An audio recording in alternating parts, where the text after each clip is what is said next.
कलवरी के पास खड़ा हो, खून की धारा देखता जा, तेरे पापों का यही दाम दिया है मसीह यीशु ने।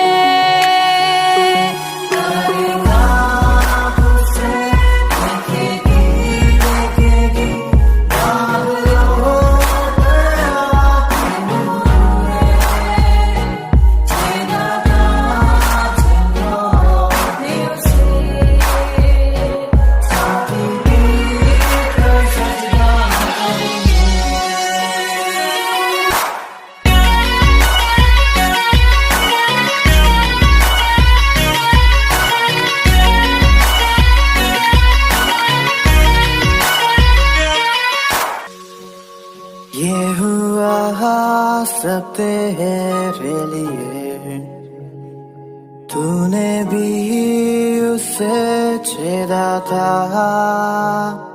फिर भी प्यार से वो बोला था, जाता क्यों नहीं तू उसके पास, फिर भी प्यार से वो बोला था, जाता क्यों नहीं तू उसके पास।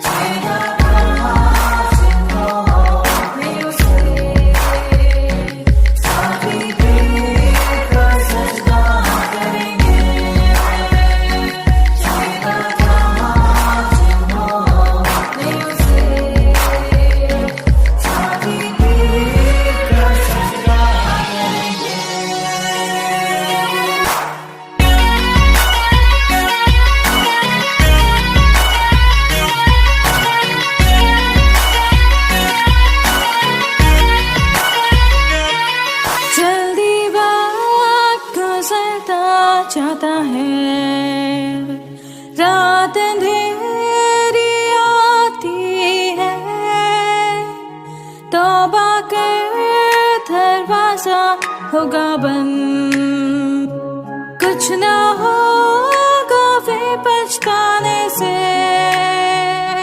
तौबा कर दरवाजा होगा बंद, कुछ ना होगा फिर पछताने से।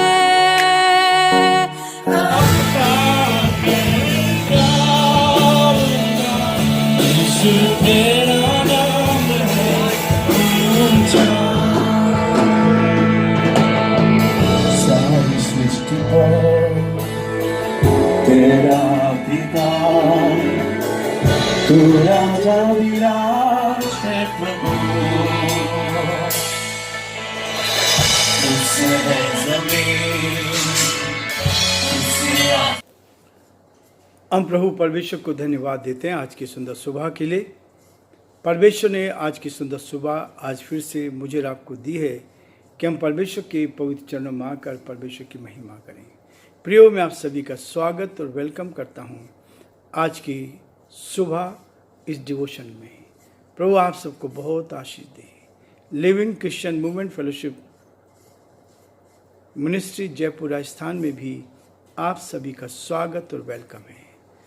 और हम दिल की गहराई से आपको धन्यवाद देते हैं कि हर रोज़ आप सब्सक्राइब कर रहे हैं। बहुत से भाई बहन जिन्होंने अभी तक नहीं किया था उन्होंने किया, परमेश्वर का धन्यवाद करते हैं। और हम आपके आभारी हैं कि आप हमारे साथ इस YouTube चैनल पर जुड़कर उत्तम आशीष को प्राप्त कर रहे हैं। प्रभु आप सबको बहुत बड़ी आशीष दे। परमेश्वर का हाथ आप पर और आपके पूरे परिवार पर बना रहे, ताकि आप जीवन में आगे बढ़कर बहुतों के लिए आशीष का आनंद का कारण बन सके।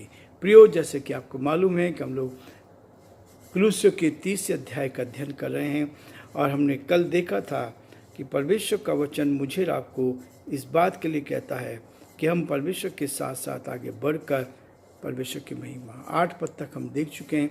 आज मैं 9, 10 और 11 पद को आपके सामने पढ़ना चाहता हूँ। लिखा है,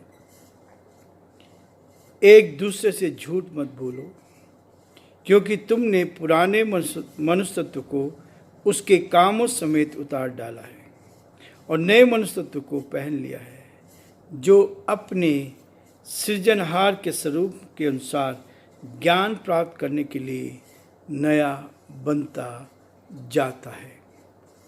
उनमें ना तो यूनानी रहा, ना यहूदी, ना खतना रहित, ना जंगली, ना स्कूती, न दास, न स्वतंत्र, केवल मसीह सब कुछ और सब में है।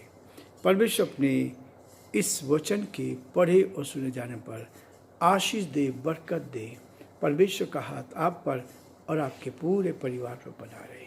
हम प्रार्थना करेंगे। धन्यवाद और स्तुति के योग्य हमारे सामर्थ्य परमेश्वर, हमारा हृदय आपके प्रति धन्यवाद से भरा है प्रभु, कि आपने हमें संभाला, आपने हमारी मदद की, सुरक्षित रखा, ये जीवन दिया, इसके लिए धन्यवाद।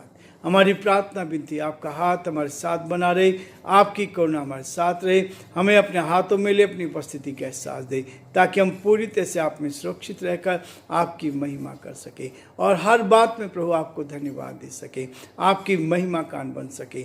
जो आपकी योजना है, जो आपकी इच्छा है, जो आपकी मर्जी प्रभु, उसको अपने जीवन में हम पूरा होता देख सके। हे दया के धनी और विश्वास के योग्य परमेश्वर, हमारी आपसे यही प्रार्थना, हमारी आपसे यही विनती निवेदन है कि आपकी सुरक्षा हर कदम पर हमारी मिले और हम आपके नाम में आगे बढ़ते जाएं, आपकी महिमा कान बन सके। हमारे सभी श्रोताओं के लिए, सारे भाई बहनों के लिए जो हिंदुस्तान के अलग अलग क्षेत्र में प्रभु जी पाए जाते हैं, हम यीशु के नाम से प्रार्थना करते हैं, हर एक पर आपके अनुग्रह की दृष्टि बनी रहे। हर डिस्ट्रिक्ट को आपके, हर स्टेट को आपके हाथ में सौंपते हैं, हर परिवार को आपके हाथ में सौंपते हैं। हम प्रार्थना कर, जिन परिवारों में ये आवाज़ गूंज रही जा रही प्रभु जी, हम प्रार्थना करते हैं उनके जीवन को अपने हाथों में ले। आप प्रभु जी उनके हृदय को बदले, अपनी आत्मा से भर दे, अपनी सामर्थ से भर दे, अपनी उपस्थिति का एहसास दे, ताकि परमेश्वर आज का दिन के लिए आशीष का, आनंद का दिन बन सके। हम बड़े आदर के साथ, दीनता, नम्रता के साथ प्रभु जी हमारे प्रदेश राजस्थान को आपके हाथ में सौंपते हैं। इस प्रदेश पर आपकी आशीष चाहता है, आपने हमें इस प्रदेश में रखा है ताकि आपकी महिमा कर सके, आपके नाम को धन्य कह सके और जो आपकी योजना पूरी की जाए। बड़े आदर के साथ, दीनता के साथ, नम्रता के साथ हम अपने आप को, अपने कमजोर जीवन को आपके हाथ में सौंपते हैं। प्रार्थना करते हैं, हमारे यहाँ के मुख्यमंत्री भजनलाल जी को आपके हाथ में सौंपते हैं। आप उनकी रक्षा करें, उनको भी सुरक्षित रखें, ताकि जो जिम्मेवारी आपने दिए उसको आपकी महिमा के लिए पूरा कर सके। हमारे देश पर भी आपकी आशीष चाहते हुए इस विनती को अपने प्रभु, अपने धार करता यीशु मसीह के नाम से मांगते हैं, आमीन। प्रिय परमेश्वर का धन्यवाद हो कि परमेश्वर मुझे और आपको आशीष देना चाहता है। कल भी मैंने इस बात को बताया था। परमेश्वर का वचन कहता है, क्योंकि जो बुरा करता है वह अपनी बुराई का फल पाएगा। जो बुरा करता है वो अपनी बुराई का फल पाएगा। वहाँ किसी का पक्षपात नहीं है। परमेश्वर के घर में किसी का पक्षपात नहीं है। हम परमेश्वर से प्यार करते हैं क्योंकि उसने हमसे प्यार किया है, और इसलिए परमेश्वर का वचन 9 पद में कहता है, 3 अध्याय के, एक दूसरे से झूठ मत बोलो। साधारण बात है, साधारण बात है। झूठ बोलना हमारे लिए नुकसानदायक है। इसलिए परमेश्वर का वचन कहता है, प्रभु का दास इस बात को कह रहा है, एक दूसरे से झूठ मत बोलो, क्या कि तुमने पुराने मनुष्यत्व को क्या किया है, परमेश्वर के उसके कामों समेत उतार डाला है। 2 तरह का जीवन है। एक पुराना मनुष्य, लोग कहते हैं परिवर्तन हो गया। परिवर्तन इस चीज़ का होता है कि जब मैं पहले झूठ बोलता था, आज झूठ मेरे जीवन से निकल गया है। अब पता ही नहीं लगता कि कैसे जीत पाई इस झूठ के ऊपर। और परमेश्वर हमें आनंदित करता है, खुशहाल करता है, ताकि हम परमेश्वर की महिमा करते जाएं। और प्रियो, परमेश्वर चाहता है कि हर कदम पर हम उसकी महिमा का कारण बनते जाएं। और ये झूठ को, पहले हम जो झूठ बोलते थे, कहता है एक दूसरे झूठ मत बोलो, क्योंकि तुमने पुराने मनुष्यत्व को उसके कामों समेत उतार डाला है। यह है पुराना जीवन, यह पुराना जीवन। जिसने एक बार जन्म लिया वो 2 बार मरेगा, और जिसने 2 बार जन्म लिया वो केवल 1 बार मरेगा। यह पुराना जीवन जो माता पिता के स्वभाव से हमें मिला है, और ये माता पिता के स्वभाव में झूठ भी था, बेईमानी भी थी। कोई माता पिता नहीं सिखाना चाहते कि उनके बच्चे झूठ बोले, बेईमानी करे, लालच करे, लेकिन ये स्वभाव में रहता है। और ये प्रभु ने जिस दिन वो हमारे जीवन में काम करता है, जिसको लोग परिवर्तन कहते हैं, परिवर्तन इसलिए दिखाई देता है कि लोग ईमानदारी के साथ जीवन जीना चाहते हैं। बेईमानी चली गई, झूठ चला गया, चोरी चली गई, एक दूसरे को धोखा देना चला गया। ये सब चीजें जब चली गई तो आदमी के जीवन को बदला हुआ क्यों नहीं देखेंगे? तब वो ईश्वर के साथ अपना रिश्ता बनाना चाहते हैं, और लोग हमें ईश्वर की संगति से अलग करना चाहते हैं, उस परमात्मा के साथ रिश्ता बनाना नहीं देते। इसलिए लोग चर्च तोड़ रहे हैं, इसलिए लोग गलत कामों में मारपीट कर रहे हैं। यह आज से नहीं है, ये शुरू से, जब से यीशु मसीह संसार में आया।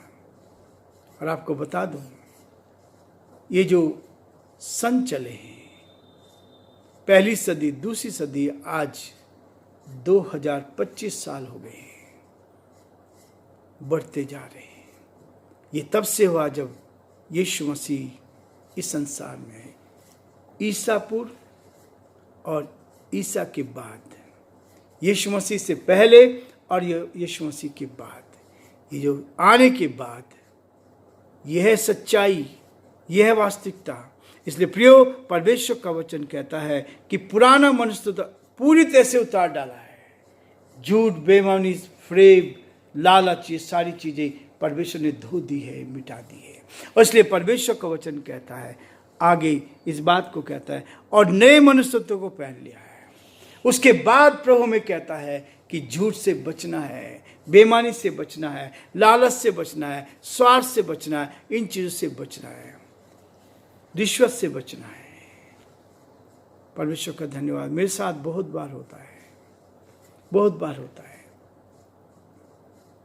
अभी मेरे पड़ोस में एक मकान बिका था 64 लाख का।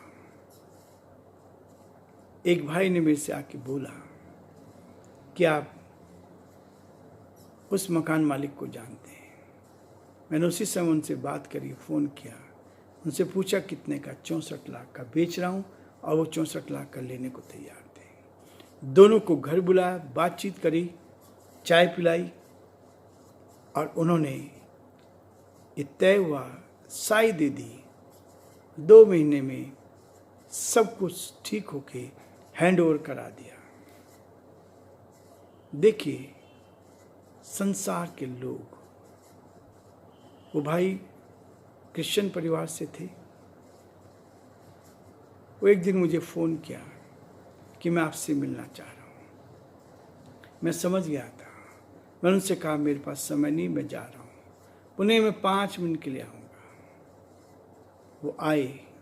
मैं जब गाड़ी में बैठ गया था, वो आए, घर के अंदर गए, एक लिफाफा उन्होंने निकाल के दिया कि ये आपके लिए है, जिनका मकान बिका था।